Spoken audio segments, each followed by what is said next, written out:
We are just part of nature. We're a part of this circular process that's been happening. We are here on this earth, and we are moving in connection and harmony with everything. And we have to teach this to other people because this is the only way we're going to save ourselves and save humanity.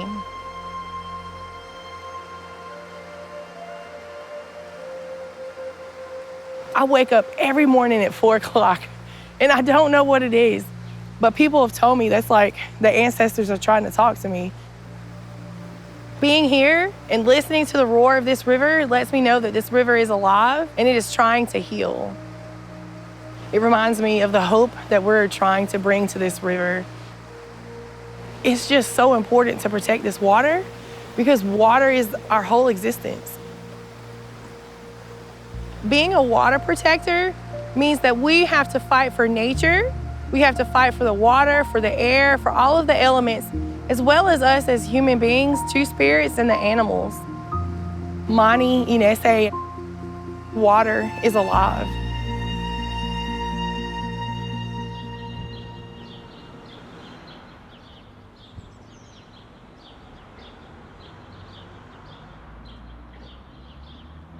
So when we talk about the challenges, choices, and outcomes, I really did not see myself as being an environmentalist or an environmental activist or an activist, period.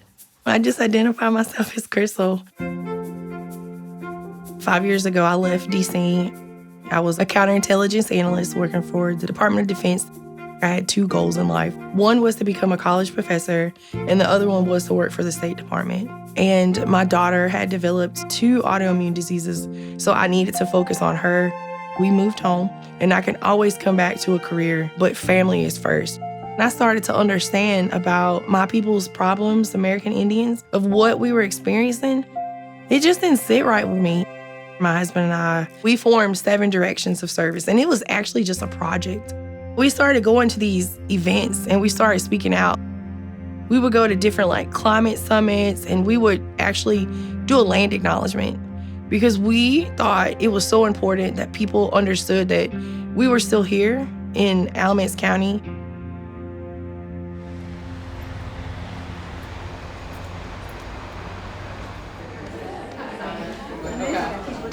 Welcome. We're going to start the Rights of Nature talk in a few minutes.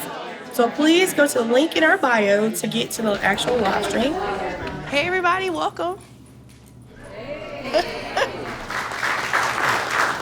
Mahoni Ige Bila, Imagu Huk Bila, Wataka Ka Huk Mikudaminchin, Matehe, Makani Soup, Makani Kasi, Maganaga Mikudaminchin, Iruta U Mikudaminchin, Maho ni kilo ki agini tai leak nahan mi bili nigas nahamp.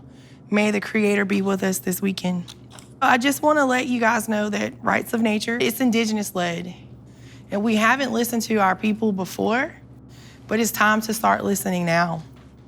The reason Indigenous leadership is so important in the Rights of Nature is because these ideas about the rights of nature really come from Indigenous understanding of our human relationship with all living beings.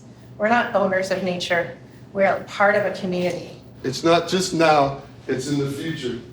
The people of this land in their original understanding before colonized to other ways understood the water to be a relative. They looked at that as the heart of great-grandmother Earth, the sacred relative that provides for us all. No matter what part of the globe your ancestors came from, it's a human responsibility. So we're all water protectors. Defending the sacred for the 7 generations forward and beyond. That is what we're doing. Rights of nature, how I believe it, is actually giving a personhood status to the water or to a forest or something that is nature. Somebody was polluting the Haw River or chopping down a forest, anybody should be able to sue on behalf of that entity, since corporations have a personhood status to where they can sue. Why can't nature have its own voice too?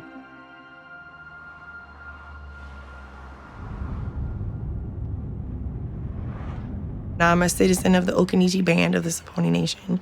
And I really tell that proudly because when I was growing up, we couldn't tell who we were. My grandmother would get really upset if we talked about being Indian outside of the house. She was afraid that we would be lynched or targeted.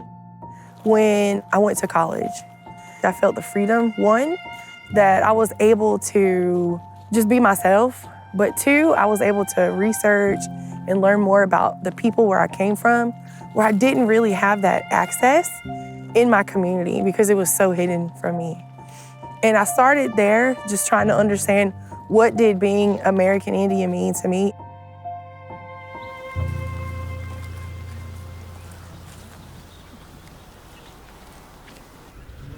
The rest of us, show me your markings.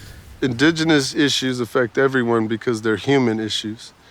All two-legged nation has the same emotional structure, has the same fears, has the same anxieties, has the same desires.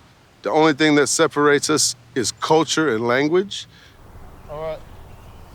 Are you still tying knots? I'm done with that. All right, let's all grab the phone. At the end of the day, I look at my kids and I just say, I'm doing this all for you, right? I'm doing this for my legacy.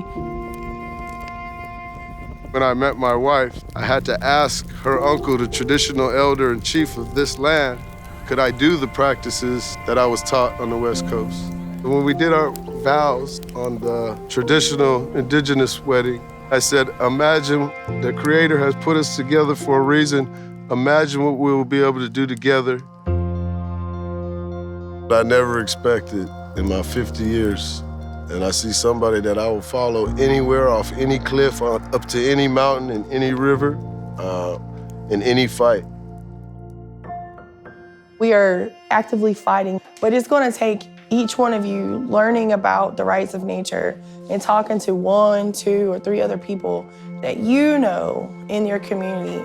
And I know it's going to be a long process, but I believe if we can do it together, all of us, we can accomplish this and make a movement change. Tomorrow we will win. And in the words of this land that we're on and occupying, my wife, her mother, her grandmother, her great-grandmother, on and on. Mekudamin chin kiohe, nahom pipise, amima Jason, amima chata, watiwa. You're all welcome here. And we're very grateful that you are here. You don't always have to be a leader. You don't always have to be up here in the front lines. You could be a person making a phone call. You could be a person sending an email. You could be a person sending a message on your app. You have a place in the movement. We have a spot for you.